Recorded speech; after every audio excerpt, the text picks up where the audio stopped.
Well, hello and welcome to episode 16 of the Wright County Restoration Project podcast. My name is Jamin. And I'm Sam. And we are here with perhaps a couple of presidents this week. We are going to begin with, we're on president number 5 now, right? Right. James Monroe. Monroe is number 5.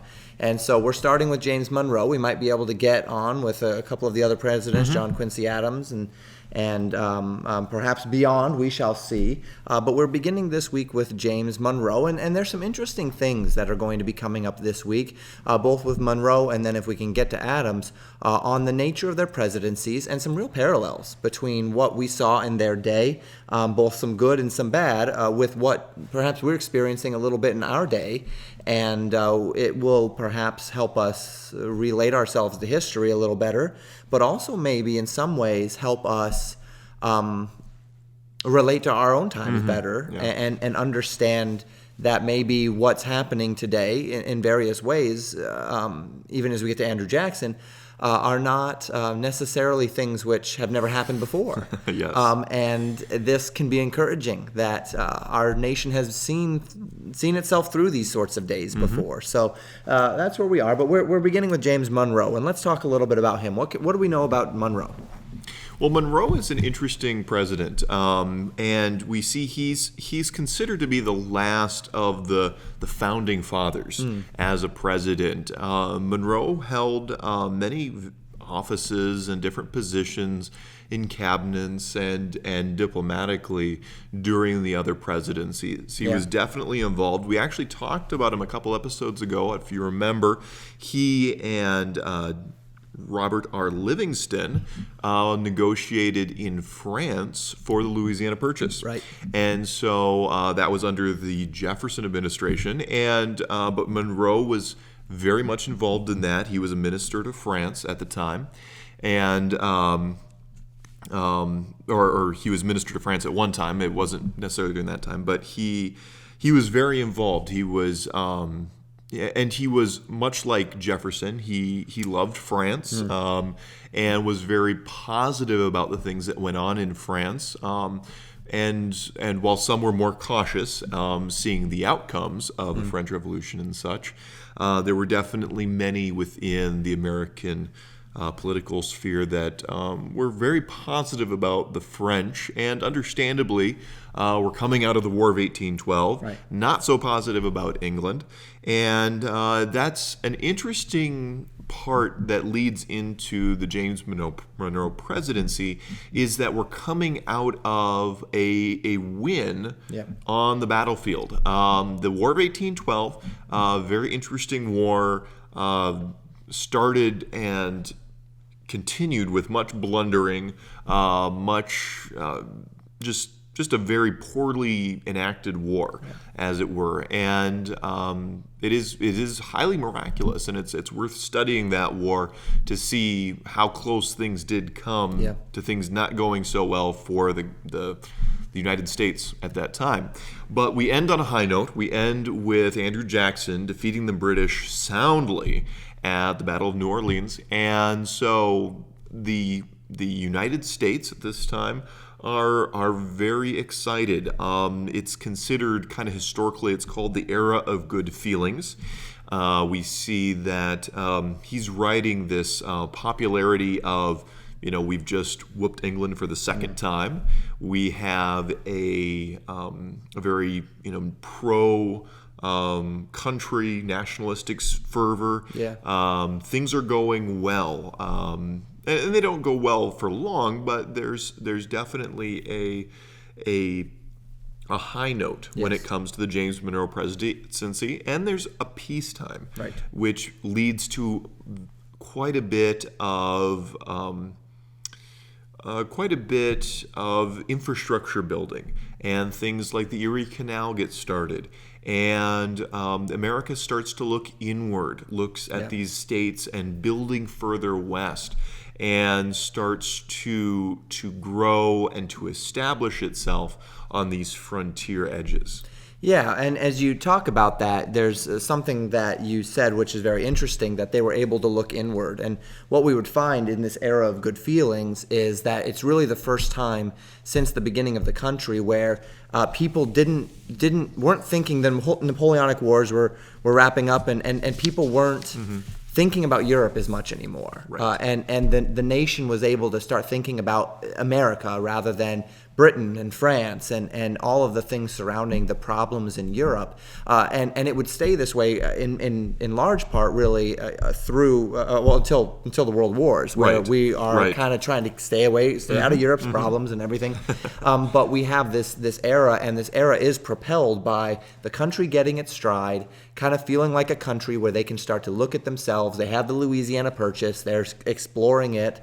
It was at the end of Madison's tenure, and Monroe does get 8 years as well. So we have another 8-year president here, 17 to 25, 1817 to 1825, and that's what we're finding in this time. So a great deal of optimism, and we've seen times like this. We talk about in more relatable to our times when we landed on the moon, or after Reagan's terms, where there was actually the low years of the Carter administration giving way to Reagan. And the economic boom and everything else, and tremendous opportunities there. We talked a little bit about the George W. Bush administration and some of the optimism around that time of history. Or of our country, and a very similar feel perhaps in this time. Didn't last for too long. It seems as though in many ways, as we think through this, they don't necessarily last. You can ride the coattails of an economic boom or the calm after the storm of a war, but then there's always going to be something else that comes about. Absolutely, and there are many growing pains that come into a fledgling little country like this. One interesting thing that I found interesting in my studies was around this time, Congress is struggling with what do we do with the flag? They originally started adding a stripe for every state and a star for every state, and that started to get a little bit oblong because we're growing states. Right. And so they were like, what do we do here? So they finally did settle on what we kind of know today as you have 13 stripes for the 13 original colonies, and then we had a star for every state as they enter the Union. So that becomes kind of a thing where there's some standardizing of things. We also see this in the money system, and this continues on for a while. But unlike today, when you go to, it's always was funny to me growing up. Every once in a while, you'd get a Canadian coin, and we think, oh, that's kind of weird, and something got mixed into the money system. Well, think of it during this time. It was very rare, if at all, to get American money, coins or bills otherwise. A lot of the money, if it was hard money, was either Spanish or English or some other mixture of money, and they were all funny denominations. You had shillings and things that were worth like a 16th of this and a half of that, and making change and doing just commerce in general was very difficult. And then you had banks, and those banks would issue notes, which was a paper that basically said you can turn this note into this bank and get the equivalent in hard currency. The only issue was if that bank went belly up, it wasn't worth anything.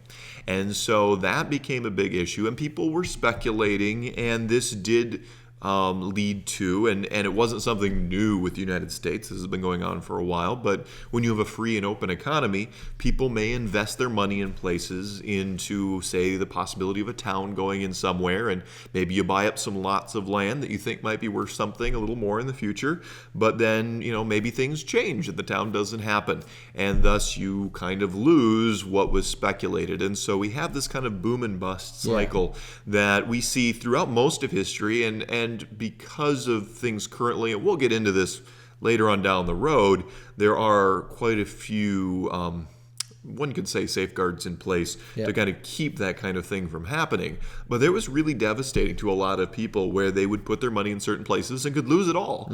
And which, similarly we can see in things such as crypto, other things that, there's interesting things even today where you can speculate with your money, and, it's maybe somewhat educated gambling, but and there's a possibility of winning big, but there's also the possibility of losing. So as far as currency and commerce, all these things are kind of working their way out under the James Monroe presidency. Yeah, and once again, it bears a flavor of coming into its own, where it's no longer just a mishmash of random people and of random ideas, but we are actually forming a union. We have a direction and an identity, and naturally, especially with the Louisiana Purchase and the great land gains, we are seeing people with a true adventuring spirit coming, and whether that be the nature of the speculation as you spoke of it, or of exploration and settlement, we are gaining a very unique and diverse population of people that are extremely they're ready for adventure, and they're willing to Yes. to endure for it. Right, to risk all, in a sense, Yep. to build a new life further west, which we see, and there is a situation with the Missouri Compromise. We'll just touch on it briefly here. That with this, it definitely comes into play further on down the line. Yes. As slavery becomes a bigger and bigger issue. Yes. But Missouri, as a new state, is looking to come into the Union, and is it going to come in free, or is it going to come in slave? And that is a very tumultuous thing. Yep. Which anything that touches slavery and politics, really up until the Civil War and to some extent after, really is a hot button issue, and we will see that much more in our next president, John Quincy Adams. Yeah. But this happens under President James Monroe. And then, speaking of kind of coming into its own, probably the most famous thing, and if anybody thinks of something from history about Monroe, it's the Monroe Doctrine. Right. This was really only considered the Monroe Doctrine about 20 years after Monroe had passed away. But he laid out, with the help of John Quincy Adams, who was a Secretary of State in his administration on his cabinet. It's interesting because actually the British were kind of putting this idea out there, and they kind of asked the United States to kind of throw in with them on this idea of kind of telling people to kind of, or at least Spain and France and Russia and some of these other countries, hands off with, at least in this case, South America, Central America, that type of thing.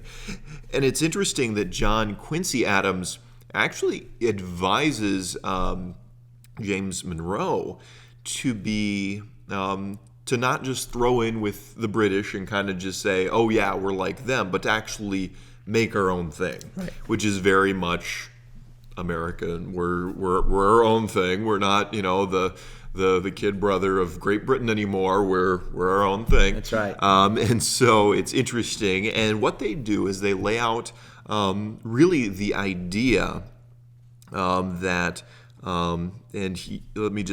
so Monroe accepted Adams' advice. Not only must Latin America be left alone, but he warned, but also Russia must not encroach southward on the Pacific coast and the American continents. He stated, by the free and independent condition which they have assumed to maintain, they are henceforth not to be considered as subjects for further colonization by the European powers. So that's kind of the idea, but this Monroe Doctrine continues on for quite a while. And we do see it happen where France actually tries to colonize Mexico during the Civil War, and other things happen.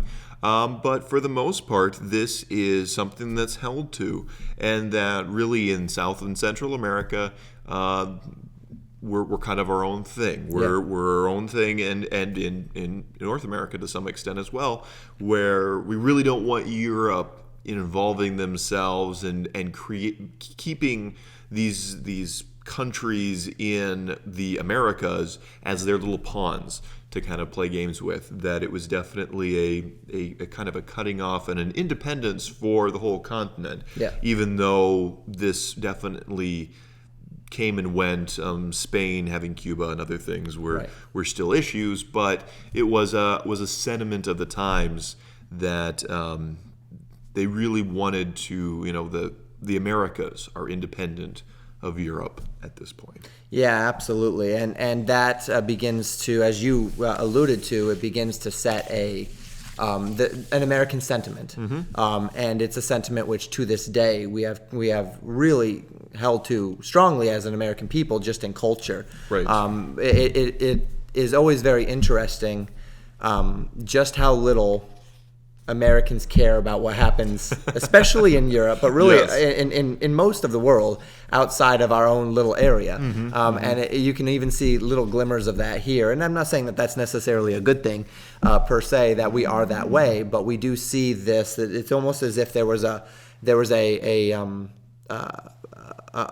heavy or a heightened response to this desire to cut this cord with Europe that brought kind of a going beyond even just cutting the cord to we really want to be our own thing, and Yes. we do very much see that there. Absolutely. So, moving on, John Quincy Adams. Let's do it. John Quincy Adams is the next president. He's number 6, if you're keeping track with us, and he is the first, but of course not the last. You who know anything about presidents should know that, but he's the first son of a president. So and if you think about it, with the end of James Monroe's presidency, it is the end of what we consider the Founding Fathers. And what we have with John Quincy Adams is really the people who were almost kids during the American Revolution. John Quincy Adams watched Bunker Hill from a distance, watched the Battle of Bunker Hill during that time. He was a help to his mother, Abigail Adams, as they were kind of moving around and trying to stay out of the British's way, while John Adams was working with the Continental Congress and trying to get this fledgling little country up and running, writing the Declaration of Independence, and generally trying to stay out of the way of England and not get hung. Yeah. So it was very interesting growing up. He actually accompanies his father over to as a minister to Great Britain at one time, and he's a part of politics at a very early age as a young man, and it's very interesting how that kind of forms his thinking as we see him coming into the presidency. And like we said, talking about with James Monroe, he was in Monroe's cabinet as Secretary of State. So he's already very deeply involved in government, and just the baton gets handed off to him in this next presidency. Yeah.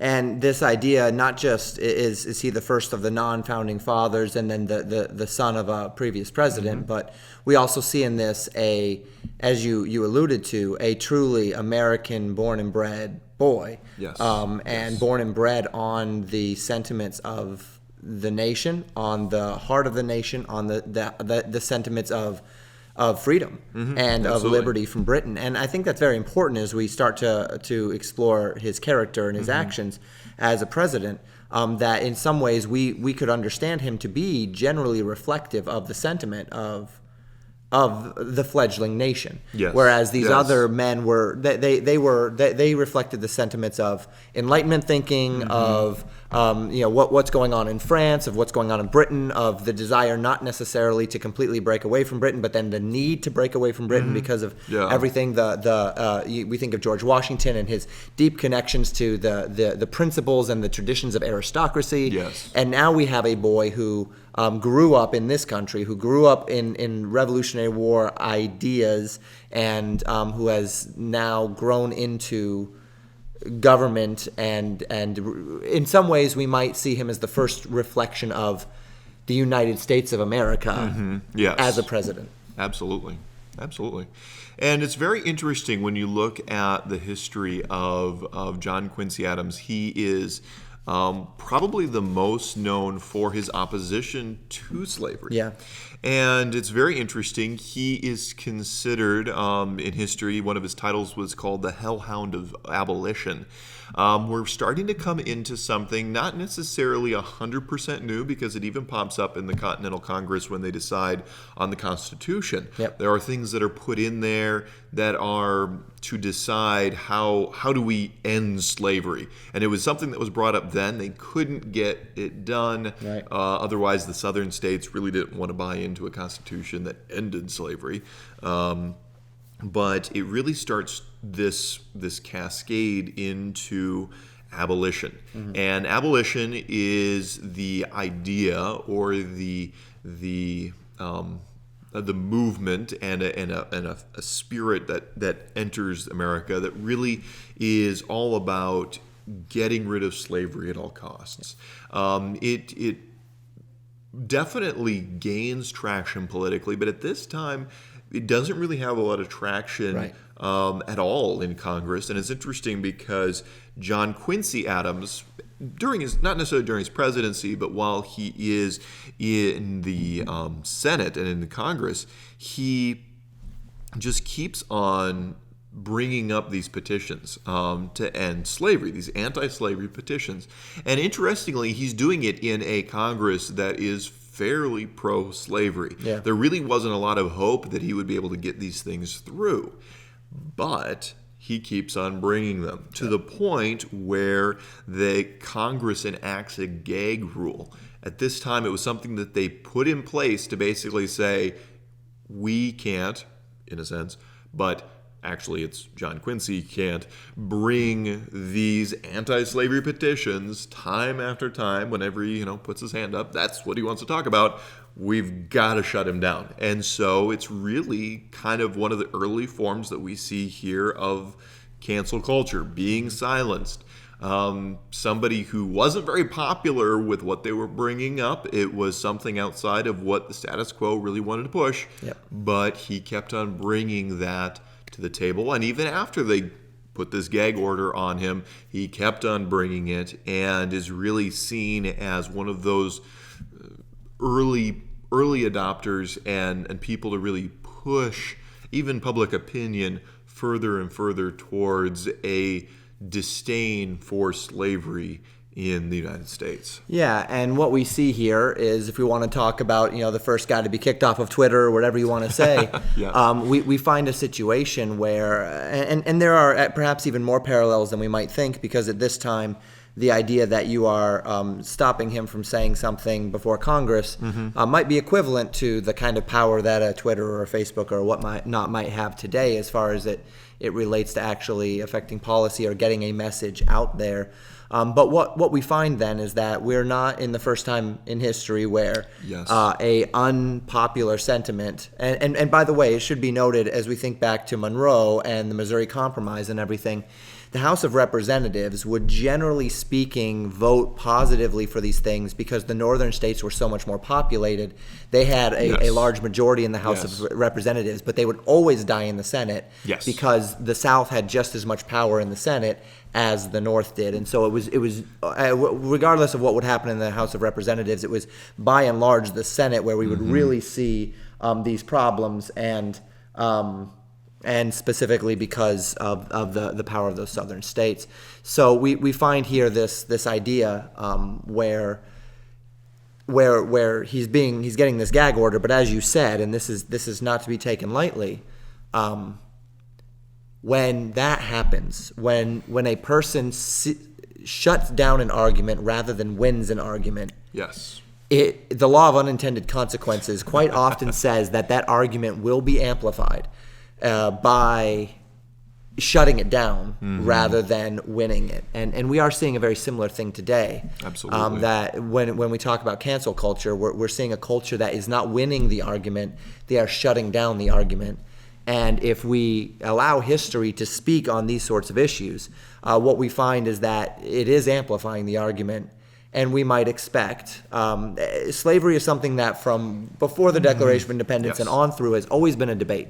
Don't let people trick you into thinking that that there was not a debate in this country, not a fervent, feverish, high-pitched debate about the nature of slavery. Thomas Jefferson hated it.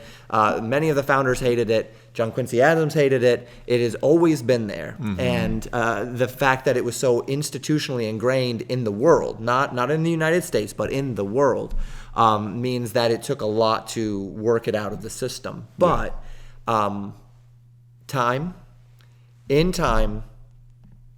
truth, the voice of truth, magnifies. Yes. And you win hearts, you win minds, and then things change. And we are in a process right now of institutional power for false ideas. But the more they try to put gag orders on, the more it's going to amplify the argument. And so be encouraged. There might be some... Indeed. There might. I mean, we don't know the future, but history bears out that there might be an opportunity ahead for good arguments to have their day. Yes, and like you said, even with bad arguments, shutting them down and silencing them that's true. versus addressing them and letting them have a place in the public sphere, even if it is over in the corner, is a very good way to add fuel to the fire, as it were. And people definitely, if the powers that be are trying to censor some sort of speech, it's almost in that childish sense. You want what you can't have, right? And so if our benevolent government decides you don't really need to hear that kind of speech, everybody goes, well, what is it? That's right. Why? That's what I want to hear. Right. And so there is a very interesting and a very historical precedent for the speech that gets canceled in, say, one generation. Very soon, sometimes gains a lot more traction by being canceled than actually it may have if it was just let to be out in the normal sphere and in the popular culture, that it may just die of its own if it's a bad idea. Right. But you censor it, you put it down, and it will fester, and people will want to know more about it. Well, and the last thing I want to address about this is and John Quincy Adams as it relates to slavery is, remember I said a few minutes ago that I would regard John Quincy Adams' presidency uniquely in that he is the first of that first generation America to grow up and to take this sort of a leadership position. And remember, we're 6 presidents in now. And this 6th president is staunchly advocating for, and not just against slavery like Thomas Jefferson did, but for abolition. Thomas Jefferson was against slavery. John Quincy Adams was preaching abolition, and it has to be said that the spirit of early America, and again, this is just trying to answer the New York Times 1619 Project and this idea that says that early America and that the founding documents were established specifically to enshrine slavery and to elevate the white man and whatever else. Here you have the first generation, a man that grew up under John Adams, under these founders, under the spirit of these founders, steeped in the spirit of these founders, and he is a virulent abolitionist. Yes. This cannot be overlooked as it relates to the nature of the country. And yes, there are reasons why it didn't happen in 1825, in 1826, and 1827, but the spirit is there. Yes, absolutely. And that's important and not to be overlooked. And speaking of spirit, John Quincy Adams, he is one of probably the most spirited public servant presidents that we see throughout history. He does something that is extremely rare, if not doesn't really happen at all. But after his presidency, he goes and becomes a senator. And he goes to the Senate, and like we've been talking about, he fights and fights and fights for the abolition cause, even though it's an uphill battle and there's really no, in a political way of putting it. It's not very political savvy. He's not winning anything. He's basically beating his head against the wall. And he does that literally for the rest of his life. Yeah. He literally he collapses on the House floor, has a stroke, and is carried to the Speaker's room, and 2 days later he passes away of a stroke. And so he literally dies with his boots on, as it were, fighting to push forward the abolition movement. And while he doesn't get to see it in his day, it definitely does come. But it's interesting that this man, yes, he's kind of born in the shadow of the Declaration of Independence and the Revolutionary War, and he ends on the floor of the Senate fighting for abolition. So a very, very interesting man, a good man. If you want to pick various ones of these people to study a little more of John Quincy Adams, excuse me. And one thing that I thought was interesting, and in my study of him, and that I'd like to look a little more into, was a compilation of letters that John Quincy Adams wrote to his son. He wrote about 9 of these letters while he was a diplomat under James Madison, and these were letters to his son on the Bible and its teachings by John Quincy Adams, and that actually has been published in a book, and you can go out and find it. So interesting look at not only was he caring about the nation, but he was obviously intent on his children learning and studying the Bible, which is a very interesting thing, and shows you a little bit of the heart and the spirit of this one of the great statesmen of this early part of America. Very good. Well, we've got Andrew Jackson we could talk about. What do you think? I think we can do it. Okay, we're going to do it. Let's do it. Andrew Jackson. Andrew Jackson. We've heard of him before, Battle of New Orleans. We talked about it. We certainly have. War of 1812, becomes a national hero. He certainly does. He is probably...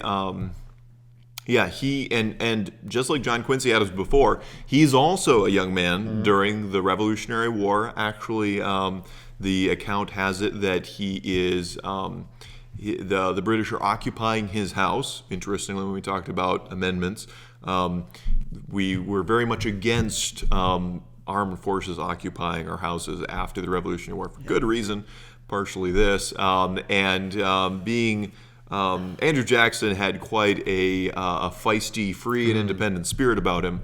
And when one of the British officers asked him, or kind of forced him, to clean his boots, Andrew Jackson refused, and he got a pretty bad cut from a British saber in response to that. So he not only carried that grudge, and he did bring that up at the Battle of New Orleans, that was kind of his getting back at them, which was quite a comeuppance. So he kind of a fiery, it was called Old Hickory, and just a feisty, interesting president, and very much bringing in a new kind of a president that really starts to flex the muscles, as it were, of this executive branch, this third branch of the government that really hadn't done a lot of this yet. This executive branch where he didn't really even consult Congress. He just kind of vetoed up and down things. He had a very strong cabinet and very much made the presidency a very strong thing. And it was even to the point where his enemies called him King Andrew I. He was not very popular by his enemies, but very popular with the people, which is interesting. And if you're looking for people to kind of figure out, who is this guy like, our recent President Trump and Andrew Jackson have a lot of things where they cross over in common. Of course, President Trump didn't fight the British or the Indians. That's right. But probably thankful for the British, and the Indians are probably thankful for that. But very, very interesting, combative president in Andrew Jackson, and definitely steps into what we know of as kind of the presidents as we see them today. Yeah, and so he very much, unlike George Washington, who as a general carried his aristocracy into the presidency, Andrew Jackson carried his generalship into the presidency. Absolutely. Where he very much took, in a similar way that we might have said President Trump carried his CEO tendencies and the nature of his CEO tendencies into his presidency, and the feistiness and whatever else, and even his entertainer qualities, for better or worse. We do see Andrew Jackson carry over this idea that he is in charge, and he's going to let people know that he's in charge, and he's going to do things because he's in charge. Right. Very much so, solidifying a little bit more, not just power to the executive branch, but power to the federal government, as we see with a feud with him in South Carolina. There is a willingness for him to flex the muscle of the United States government against the state governments. Absolutely. And interesting you bring that up. That is one of the kind of interesting, maybe an early echo, as it were, of what we actually see happen in the Civil War, is South Carolina brings up this idea of secession, and it's over a tariff.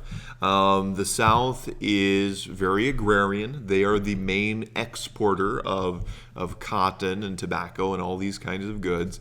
And so in the great struggle that is already beginning versus North versus South, the North is manufacturing. They have more of the population, like we talked about with under John Quincy Adams. And there is this struggle because tariffs impact the South far more than it impacts the North. And so the South Carolina, not appreciating this tariff, starts flexing their muscles, the muscles of the state government, and they insinuate and kind of bring up the idea about seceding from the Union.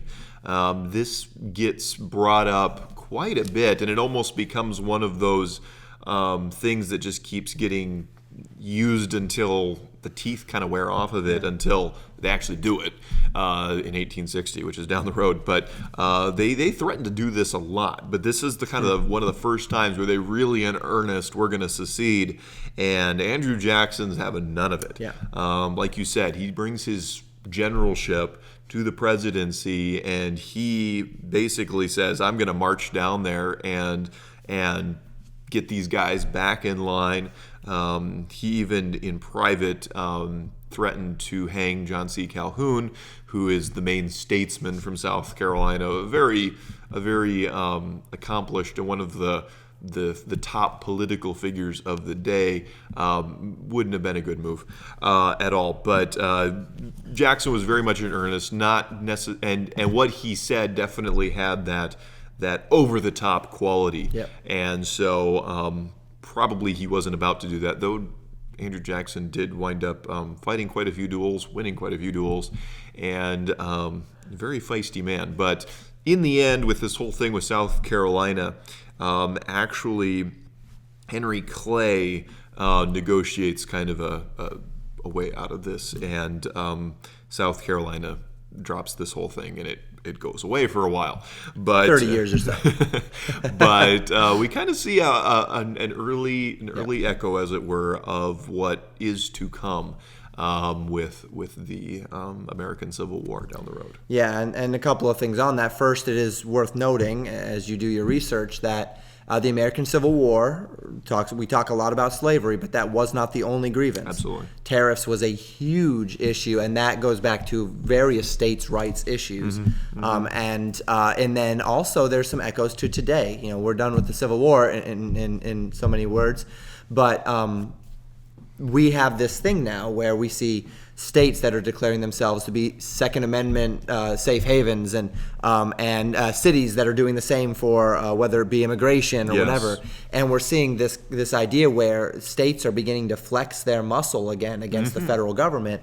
And they are, of course, there's talk of secession in Texas and whatnot, but when you get to Allen West and some of the things he wants, but what we find is another situation in history, the uniqueness now being that we're not regional.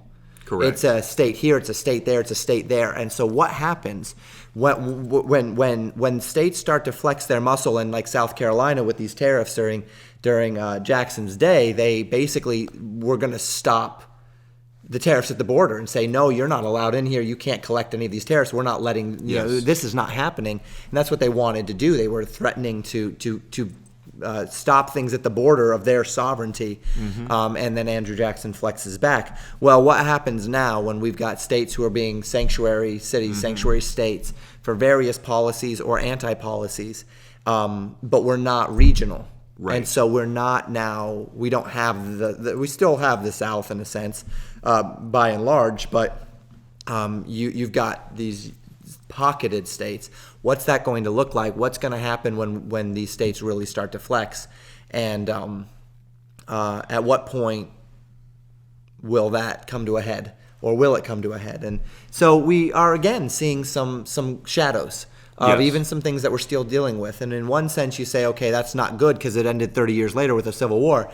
But in another sense, we are reminded this isn't the first time. Absolutely. This isn't the first time states have flexed against the federal government. It's not the first time federal governments have flexed against the state. This is actually the system. And it is the system that we have in place. And so I don't know if that's an encouragement or a discouragement to you, but just know one way or another, we're not dealing with anything entirely new here. Absolutely. And it's interesting to note that under a very strong-handed president, often these things don't work out so well for the states. Yeah. But under a weak president, and we'll see this as we continue closer and closer to the American Civil War, which is kind of a big crescendo in American history, we went up with somebody like James Buchanan, who is a very weak president as we rate the presidents, and there is a lot of this that gets to happen under him. So it's an ebb and flow. And these things, yes, it may not work under an Andrew Jackson, but later on down the road, it does work under a James Buchanan. And so it's very interesting, and the power shifting between states and the federal government is a healthy thing. There is definitely checks and balances, and the states will, as policies start getting pushed that affect the states personally and economically, there have been historically these kind of pushbacks, and it's not unlike what we're seeing today. Like you were saying, that and this isn't unique, yet of course we don't know what the future holds, but there definitely have been times where the nation has been drastically fragmented. And if one wants to, the Civil War is the ultimate example of that, where you have brother against brother, much blood spilled, and much fracturing happening, and it taking a very long time. Even we're still in the throes of the healing from much of what happened with that. And it may never completely heal that wound that was there, though thankfully much good has happened since that time. Very well said. Well, 3 presidents in 1 episode. I think we have done our work, our good work for today. Yes. Any final thoughts? Well, I think it's interesting. We're moving a little faster, Yep. but we're moving on, and hopefully this has whet your appetite to study a little more of these presidents. There was many things that we weren't able to cover with each of these men. Take some time, study what went on with them, and also I find it interesting when I study history to study what's going on around them, not just them specifically, what's going on in the rest of the United States, what's happening in your state where you're at. Or it's interesting, as we start moving further west, we will actually start to have things that are happening in Wright County, or what will be Wright County, as this is Wright County Restoration Podcast.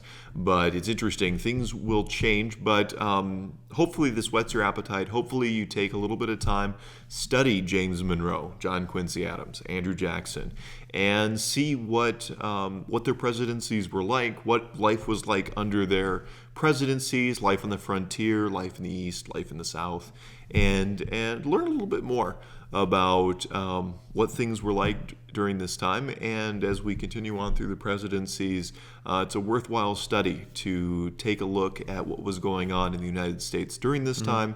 Like we were talking about, nothing's new. Yeah. There are definitely things that have repeated, have echoed throughout history, and hopefully that will help ground you a little bit more and give you some hope. Yep. Give you some understanding that none of the things that are happening right now are new. They're definitely have happened before, have ended one way or the other before, but a lot of these things have happened and will continue to happen in this country. And as we close, just a bit of a reminder from the scriptures. They haven't come up much in a little while as we talk through just the presidents, but Proverbs 21:1, the king's heart is in the hand of the Lord, as the rivers of water he turneth it whithersoever he will. And don't forget, as we're walking through all of this, that there is also a sovereign hand that has guided the United States of America as it guides other nations. And don't allow that in your studies to be forgotten either. Look for the sovereign hand in history. Look for the Lord, his guiding and his leading and his influences, as it were, because it's there. And the church is influencing throughout all of this. Preachers are influencing throughout all of this. The Great Awakening and First and Second Great Awakening. These things are happening.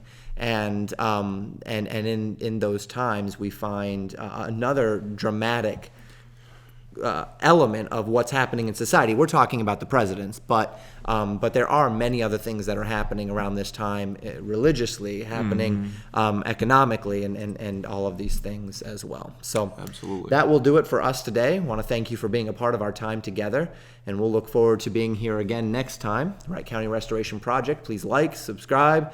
If you would be interested, you can certainly get a hold of us at wcrp@legacybaptistchurch.net. That's Wright County Restoration Project, wcrp@legacybaptistchurch.net, with your questions, your comments, your thoughts, and we'd be happy to address them in turn. We'll see you next time.